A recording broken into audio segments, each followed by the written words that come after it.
우리 청소년들하고 이 태강릉을 우리가 어떻게 그러면 접목시켜서 쉽게 청소년한테 다가갈까, 그런 생각으로 저희가 이제 프로그램을 진행하게 되었고요. 이 청소년 마을, 우리 마을 해설사라는 그 타이틀 아래 우리 태강릉에서 능참봉은 그럼 어떤 활동을 했을까, 그 안에서 우리 능참봉의 역할, 국궁사배라든가 승강개법, 능지엽기 이런 걸 이제 프로그램을 진행할 예정입니다. 자, 우리 오늘 청소년 우리 마을 해설사로 해서 도전 마지막 능참봉을 여러분 지금 참여하고 계신데요. 자, 그래서 여러분들이 여기 우리 세계 유산, 유네스코 유산 뭐가 있는지 아세요? 우리 동네에.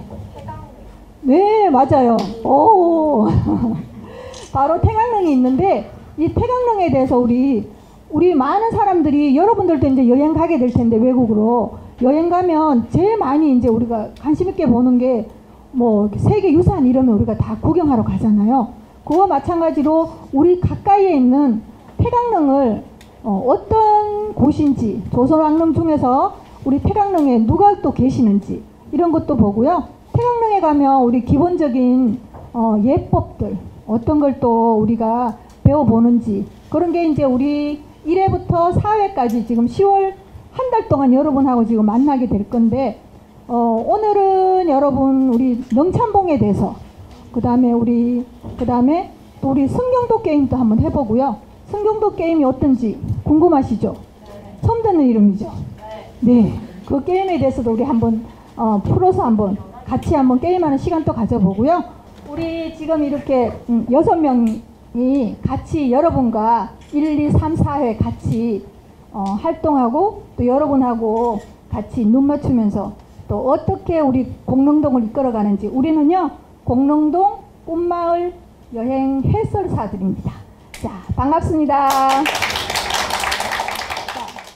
저희는 오늘 이제 능참봉에 대해서 배워볼 건데, 그 전에 이렇게 옛날 능참봉이 자기가 능에서 한 일을 기록을 꼼꼼히 해가지고 능지라고 하는 책을 만들었었거든요. 그 능지를 오늘 오치만정법이라고 하는 옛날 책 엮는 방법을 이용해서 조별로 한번 만들어 볼 거예요. 만들어 보신 다음에 맛있는 간식을 드시면서 잠깐 쉬시고 그 다음에 능참봉 이야기를 한번 이어갈 건데요. 각 조별로 저희 선생님들이 이제 아이들하고 도서관 길이의 인문학, 우리 태능지 만든 것을 이렇게 만들어 보도록 하겠습니다. 오치만정법이라고 하는 것은 맨 위에 보시면 잘 보이실지 모르겠는데 5개의 구멍이 뚫려 있어요. 이 5개의 구멍으로 실을 넣어서 책을 엮는 방법인데요. 이게 우리나라는 예로부터 희한하게 이렇게 5개 홀수 구멍으로 책을 엮었다고 하고요. 중국과 일본은 짝수로 엮었다고 하는데 우리는 이 5개의 구멍으로 책을 엮었대요. 이렇게 책을 엮으면 책을 많이 읽어서 끈 하나가 끊어진다 하더라도 책이 풀리지 않게 튼튼하게 만들 수 있었다고 하니까요. 저희 선생님들하고 책 재미나게 한번 엮어보시면 되겠습니다.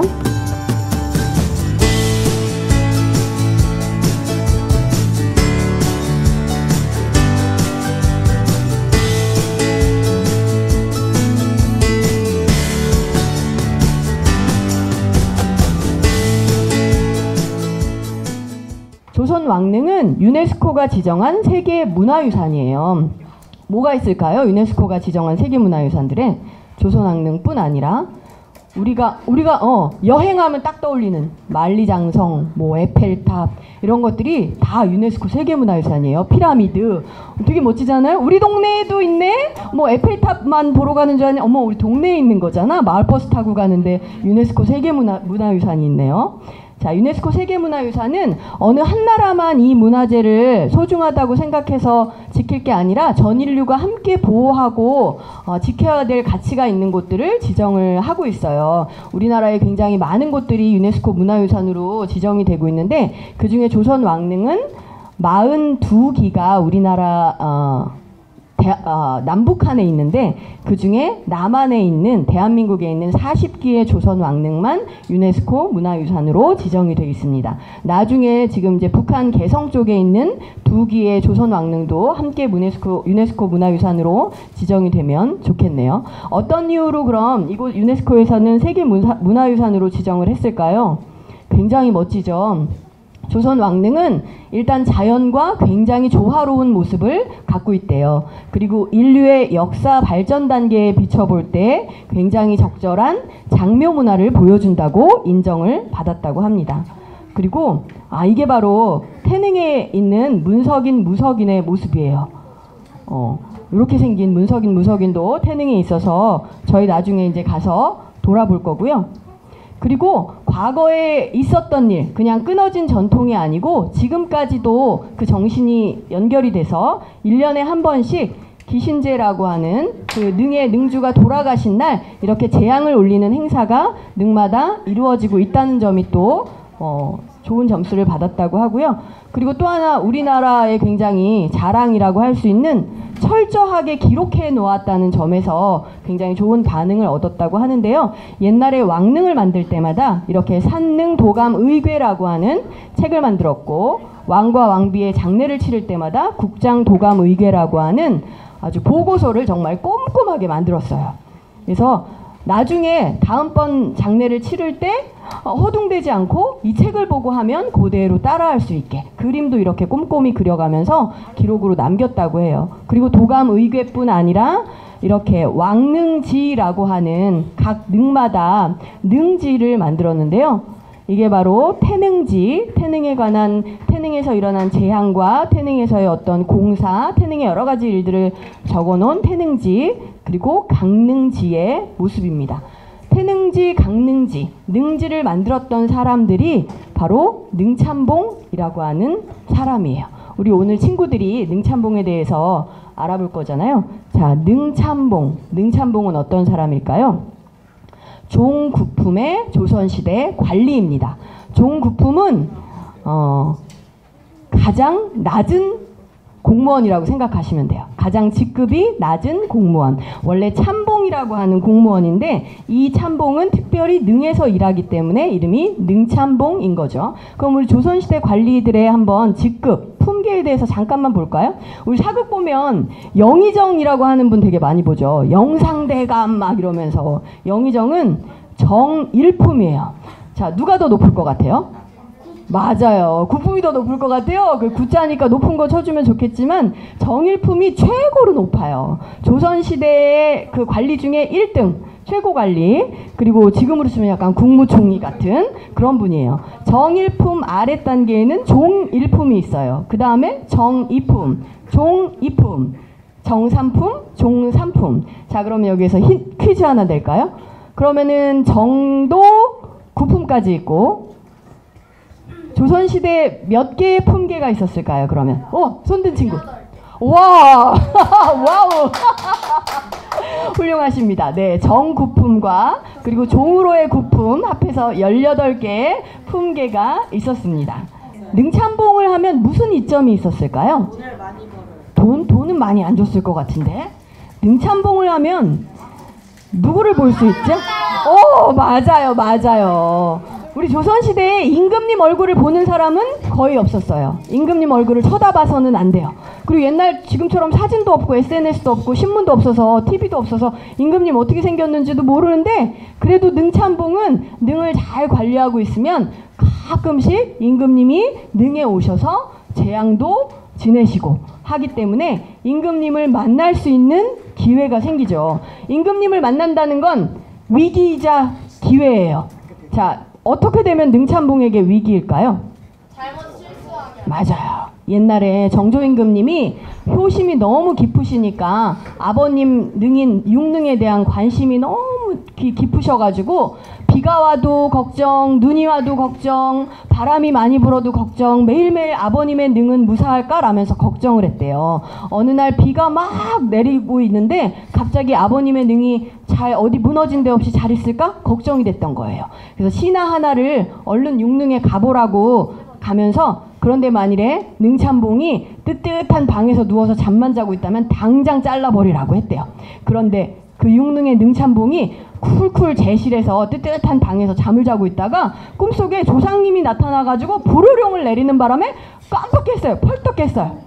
그러면서 우리 조상님이 내 꿈에 왜 나왔을까? 라고 보니까 밖에 비가 막 내리고 있네요. 그래서 능에 나가서 능이 어디 무너진 데는 없는지, 혹시 막 비가 너무 많이 와서 파인 곳은 없는지 살펴보고 있었어요.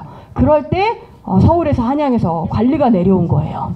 관리가 내려와서 어머, 이 능참봉 비가 오는데 열심히 능을 잘 보살피고 있구나 라고 임금님한테 보고해가지고 임금님이 이 능참봉을 아주 특급 승진을 시켜줬대요. 그러니까 능참봉은 자칫 게으름을 피다 보면 잘려가지고 유배를 당하거나 곤장을 맞을 수도 있지만 정말 성실히 열심히 잘 일하고 있다면 좋은 기회가 찾아올 수도 있는 자리였기 때문에 많은 관리들이 능참봉으로 첫 관직을 시작하는 것을 좋아했다고 해요. 능참봉은 주로 한 능에 2명의 능참봉이 있었어요. 한 사람이 맨날 일하면 아파서 집에 가고 싶고 병원 가고 싶고 그럴 때 안 되잖아요. 그래서 2명의 능참봉이 15일씩 번갈아서 일을 하게 했대요, 원래는. 그런데 나는 집이 원래 저기 부산이야. 그런데 여기 서울 태강릉에 능참봉이 됐어요. 그럼 가끔 집에 가서 부모님 얼굴도 뵙고 문안 인사도 드리고 아버님 제사도 해야 되는데 여기에 계속 있을 수가 없잖아요. 15일마다 왔다 갔다 하기가 어려우니까 서로 두 능참봉이 합의를 해가지고 너가 한 석 달 해. 나 그동안 고향에 갔다 올게. 그 다음에 내가 석 달 할게. 이렇게 서로 의논해가지고 능참봉 일을 했대요. 능참봉 일을 해서 한 달에 한 번 월급도 받고, 능참봉은 주로 어떤 일을 했냐면 능에서 제향을 할 때 꼭 필요한 물건 중에 하나가 향이라고 하는 거거든요. 혹시 친구들 향 아세요? 향? 향기가 나고 제사 지낼 때 꽂아서 불을 피우면 연기가 하늘로 이렇게 올라가는 향이 있는데 한 달 전에 수도 한양의 궁궐에 가서 향을 받아와야 돼요. 특히 축향이라고 하는 아주 나라 제사에만 쓰는 좋은 향을 받아오는 일을 능참봉이 하고, 왕릉에서 지내는 재앙을 관리하고, 그리고 능에 어디 부서진 곳은 없는지, 멧돼지가 나타나서 어디 판 곳은 없는지, 뭐 비석이 깨진 곳은 없는지 늘 관리하고 돌보고, 고쳐야 될 곳이 있으면 수리를 하고, 그리고 왕릉 주변에는 굉장히 넓은 숲이 있어요. 근데 이 숲에 불이 나면 안 되니까 나무를, 불에 잘 안 타는 나무들을 심어 놓거나, 일부 지역은 나무를 베어 놓는 화소구역이라는 걸 놓는데, 화소구역에 불이 나지는 않는지, 누가 와서 뗄감이 없다고 소나무를 베어 가지는 않는지, 이걸 관리하는 한 몇십 명에서 100명 가까이 있는 수호군이라고 하는 그 군인들을 관리하는 일을 하면서 내가 지키는 능에 무슨 일이 없는지를 늘 관리하는 일을 한 사람이 바로 능참봉이라고 하는 사람입니다. 옛날에 이런 풍속화도 남아있어요. 승경도 게임을 하고 있는 모습인데, 승경도라고도 부르고 종경도, 종정도라고 불렀고, 이러한 게임을 하는 이유는 조선시대 관직의 수가 무려 3,800개나 됐었대요. 관리들의 수가. 그리고 관직의 이름도 너무너무 많고 해야 하는 직책도 너무너무 많았기 때문에 내가 능참봉으로 시작했는데 다음번에는 어디를 가야 되지? 원래 능참봉으로 시작해서 계속 능참봉하지 않고 한 2군데, 3군데 능참봉을 거친 다음에는, 여러분 사또 알죠? 사또. 어느 지방에 감독 지방관으로 나가거든요. 사또나 현령이라고 하는 지방관으로 나가기도 하고 그러는데, 내가 미리미리 나아갈 관직을 조금 익혀서 어느 쪽으로 좀 공부를 해야 할지, 그리고 다른 관직들에 대해서 미리 공부해보는, 그래서 양반집 자제들이 어려서부터 했던 게임이 바로 승경도라고 하는 게임입니다.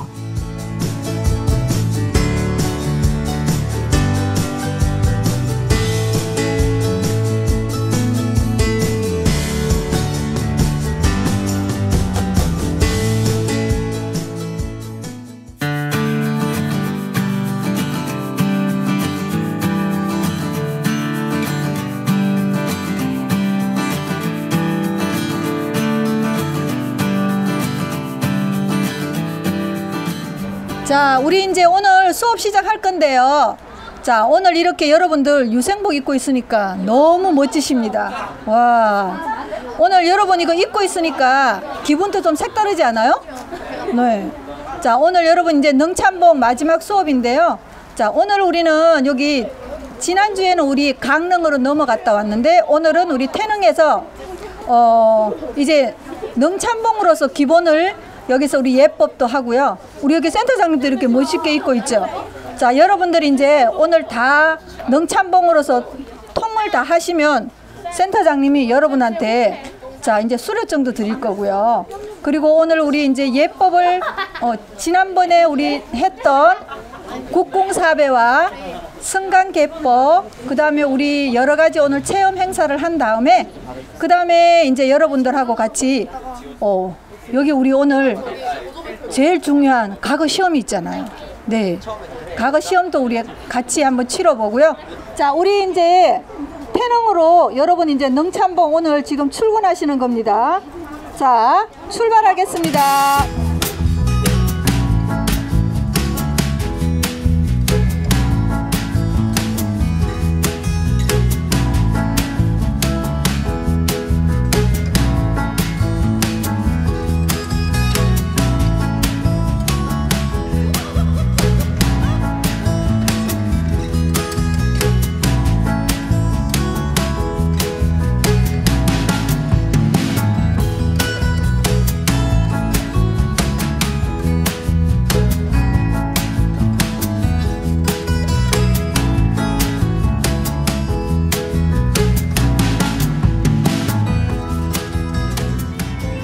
저희가 올해 이제 그 마을 해설사라는 이름으로 우리 마을 능참봉 여러분하고 만난 게 너무 행운 같고 너무 아름다운 것 같아요. 오늘 모습이요. 자기가 서 있는 제마당 제3터인 우리 마을, 또 우리 마을과 연결된 사람들 그 모습으로 닮아가고 또 단단해지고 그러면 좋겠어요. 우리 마을의 멋진 능참봉이 되어주셔서 감사합니다.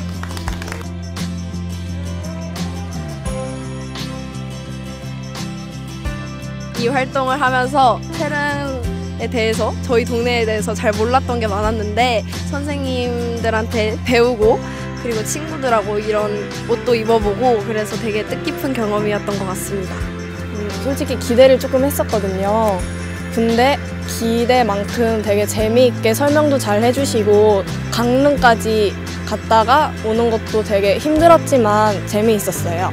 저희 도서관은요, 노원 구립도서관이고 공릉 청소년 문화정보센터라는 이름을 가지고 있습니다.